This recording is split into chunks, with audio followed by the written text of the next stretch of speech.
What's up, everyone? Welcome back to another episode of Kevin Prolix TV. And boy, do I got one for you. But here's an update, basically, to another story I did where it was the guy who put the equipment in his wife's car to check out if she was cheating. I guess he found out some evidence. Here we go. He says, yeah, I checked the recordings from Emily's car and I got some info. There was the usual business of personal calls and some Taylor Swift sing-alongs. Then, the first call of note was with John. Apparently, she had not talked to him since New Year's Eve. She was angry with him for sending the gift at Christmas and keeping her late at New Year's Eve. John was dismissive and cocky at first. Then, Emily told him about how I asked her if she was cheating on me during New Year's Eve. That got John's attention, and he was asking all kinds of questions. He seemed really interested if I had mentioned him by name at all. I didn't. He said he thought she was handling me. He told her that they should be safe if she has always used the card. She said she did. He asked her if she wanted to meet, and she started crying. She told him that the relationship had stopped being fun for her and that they should stop, and she wasn't going to lose her marriage over this. Too late, honey. He told her that they should just keep lying to me. He seemed really worried about his wife finding out. Oh, she will, asshole. He told her not to call him again on his phone and that they'll talk the next time they meet. He also told her to be sure and delete everything off her phone and computer. She said she already had. Her next call was to her BFF, Bev. Bev knows about the affair and my wife was crying. Emily told Bev about New Year's Eve and that she thinks I suspect something, and Bev told her to keep lying to me, but also told her that she should probably end her affair because I would definitely divorce her if I find out, or if she confesses. Ding, ding, ding. Bev knows me so well. Emily said she is in the process of ending her affair with John. That's crazy, man. I always considered Bev a mutual friend. I met her husband. We've been out on couples dates. He's going to get a message from me outlining his wife's liberal views on infidelity, as well as a link to the recording of her phone call. I'll check with my lawyer first. Interested in both men and women's views on this. How would you feel if you knew your spouse was actively encouraging their friend to hide their infidelity and talking about how it is with their cheating friend? Should I be pissed at all with her? Yeah. I did some web searching and an anonymous asking around on social media, and then on the advice stuff I got in here, met with what I think are the 3 best family law attorneys in my area. I had official consultations with them. I did this so that 2 of them wouldn't be able to take my wife's case because of conflict of interest. What they didn't tell me in those comments and posts was that the really good family law attorneys don't do free consultations. They charge you for them and then some prorate that charge towards your bill if you select them to represent you. So I ended up spending $1,600 for all of that, just for your information. Wow, that's good to know. I'm not super rich. We have a lot of money saved up, but I don't want to tip her off by touching that. My wife's business is doing really well, but she has the what's mine is mine and what's yours is ours attitude when it comes to paychecks, and I didn't mind until now. I make 6 figures as a senior developer, and we don't have a mortgage or rent payment. When my mom died, my dad moved down to Florida to the Villages. He lets us stay in his house rent-free. It's already paid for. I say this because my dad is taking out a home equity line of credit on the home to help me pay for the divorce attorney.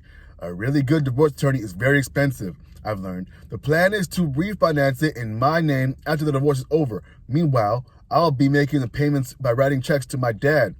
The home equity line of credit is still pending, so I'm paying with a credit card I took out for this occasion. I'm pretty much certain my credit score will be shot to hell for this. Probably. I talked to my divorce attorney and gave her the recordings, and she said it was good evidence. I told her about Emily, how Emily is ending it with John about the card John mentioned. She told me to take a picture of the card if I could find it and send it to her. I asked her if it was legal to do that, and she said yes, because it's accessible within shared marital property. She's going to subpoena the card statements. As far as Emily ending it with John goes, my lawyer said maybe, but don't count on it. My attorney also told me the same thing y'all told me, and that's I need to hire a PI. She told me she had a good one. I told her I already had all this evidence, and she said that evidence and testimony from the PI carry more weight with the court because a PI knows how to get admissible evidence legally and it's impartial. She told me her goal is to get enough evidence so that any attorney my wife got would settle rather than go to trial, because she'd subpoena John and John would be exposed too. She told me she wouldn't be surprised if John paid for my wife's attorney, which would be a dumb idea for her because that attorney would mainly have John's best interest in mind. But since he's paying for everything else, she'd probably go for it. I'll be meeting with the PI on Monday. Meanwhile, Emily is love bombing me. She's telling me how great I am and how much she appreciates me and how lucky she is. She's talking about starting a family before she's 30. Not with me, you're not. She wants us to go on a long romantic trip that she's planning on paying for with her money, with John's card probably. I want to scream at her and tell her I'd rather slam my dick in a car door, but I have to keep playing nice for now. Man, F all this stuff. I can't believe this is my goddamn life now. I want to hug her and kiss her and make love with her again, but then I remember her mouth was around that asshole's junk. He completed in her mouth, and she came home and kissed me with it. I had sloppy seconds for 9 months, but she loves me. I love her and I hate her. I'm a walking cognitive dissonance. My attorney told me to get into counseling. I will. I think I need to. I just want to run away from her and towards her at the same time.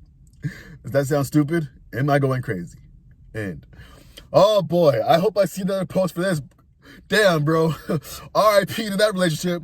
Damn. Let's go back to that one part. Holy shit.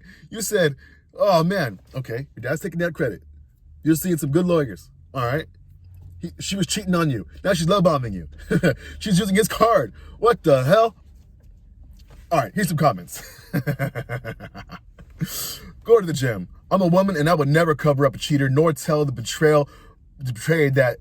That says a lot about your character because you are the company you keep. Can't wait to see what his wife takes him for. Good luck. OP says, I haven't informed Bev's husband yet. I'm not denying anything until my lawyer says to. It'll be after Emily has served the divorce papers. I'll text Bev's husband with a link to the recordings on the cloud and inform him his wife is the enemy of my marriage and what's left of it. Another person says, yeah, the father using the home equity line of credit to pay for your legal fees. You may want to ask your lawyer if you're still eligible to seek costs from the court. OP says, the attorney isn't like a personal injury lawyer attorney where they get paid if they win. Mine bills me every 2 weeks, $700 per hour. Holy moly. Yeah, you might get ripped up on your credit card. Oh, man, another person. This really sucks. I'm so sorry you had to go through this. It will suck some more after all this is done, but you'll feel a whole lot better afterwards. OP says, I'm hoping the PI will get results quickly. It doesn't sound like they're going to meet up romantically anymore, but my lawyer says that it's enough to get him to film them and meet up with the other evidence that I have. Okay. Another person says, this is really hard and heartbreaking situation. You are being really strong. Definitely get therapy. Betrayal trauma is a real thing. I'm sorry your spouse is so selfish that she doesn't care about the damage she has caused. Just focus on yourself and don't let her impact your next relationship. OP says, man, I have to ghost her. There is no question. I still love and lust after her. Maybe even more now that I know it's over. But if she's there before me crying and telling me how much she loves me and deliberately dressed up to make love like she does, I know for a fact I'm going to cave. Then I'll just tell myself, this is the life I've chosen, and I'll be miserable and distrusting of her, making her, the woman I love, miserable with my distrust and misery. And then I'll just live with it until she goes and does it again. I totally am going to ghost her. I don't care how long the divorce takes or what it costs. She had another guy's junk in her. She had her mouth around it, on her knees in front of him. She probably swallowed it up until it came and French kissed me in the mouth. Whatever. I think I'm just so angry and sick to my stomach. I'll go brush my teeth and try not to vomit. She either notices or doesn't say anything, or is just in la la land. I slap a nice smile on my face and reassure my attorney is confident that her PI will get evidence soon. I just had to hire him on Monday first. Oh man, hold up. Go back to the point about what's yours is your her money is her money and your money is our money. How about fuck that? How about she start paying the bills? Squeeze her for everything you can before this is over. Oh man, ain't no way. She's going on your dime and doing all this stuff? Man, ain't no way, boy. Hey yo, this is the age of equality, right? Where's the equality? And someone says, sorry, bud, but it seems like you got a pretty good handle on things. When it's all over, including divorce, make sure you give her the evidence to his wife and both your families. Other than that, good luck. OP says, oh yeah, man, I've been doing all kinds of reading about this stuff. I'm definitely doing this so I can get ironclad evidence and control the narrative with my friends and family. And boom, there you go. I'll probably follow up on this guy later. I'm going to save the story, and I'll see if he has some more updates. But damn, this is a crazy story. Anyway, what do y'all think? Is he cooked or what? I think he can find a way out, and hopefully he does. Anyway, this is Kevin Pro Lex TV. I'll catch you on the next one.